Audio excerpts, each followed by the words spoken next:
আজকে আমি শেয়ার করব কলকাতা স্টাইল চিকেন বা মাটন বিরিয়ানির স্পেশাল মশলার রেসিপি।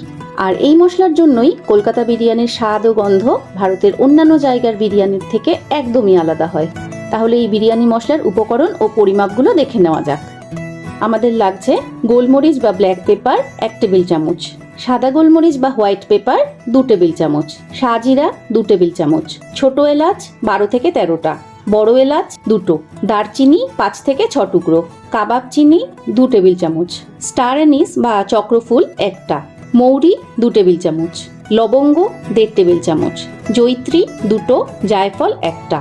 এবার এই সব মশলাগুলো একদম লো ফ্লেমে শুকনো খোলায় ভাজতে হবে। গ্যাসের আঁচ কিন্তু একদমই বাড়ানো যাবে না, কারণ কোনো একটি মশলা যদি একটু পুড়ে যায় তাহলে মশলার মধ্যে পোড়া গন্ধ চলে আসবে আর সমস্ত মশলার স্বাদ বিগড়ে যাবে। আর আঁচ কমিয়ে ভাজলে সব মশলাই ধীরে ধীরে রোস্ট হবে আর সুন্দর গন্ধ বেরোতে শুরু করবে। প্রতিটি মশলা আলাদা আলাদা করে ভাজার প্রয়োজন হবে না। আমি প্রায় 5 থেকে 7 মিনিট পর্যন্ত সমস্ত মশলাগুলো ভেজে নিয়েছি। এবার এই মশলাগুলো একদম ঠান্ডা করে নিয়ে তারপর মিক্সিং গ্রাইন্ডারের মাধ্যমে মিহি করে গুঁড়ো করে নিতে হবে। কলকাতার বিখ্যাত আরসালান আমিনিয়ার বিরিয়ানির যে অপূর্ব সুগন্ধ আর স্বাদ তা প্রধানত এই মশলার জন্যই হয়ে থাকে। আর এই স্পেশাল বিরিয়ানি মশলায় ধনে বা জিরে ব্যবহার করা হয় না। আমাদের স্পেশাল বিরিয়ানি মশলা তৈরি হয়ে গেছে। এবার এই মশলাটা একটা এয়ারটাইট কন্টেনারে ভরে 3 থেকে 4 মাস পর্যন্ত ব্যবহার করা যাবে।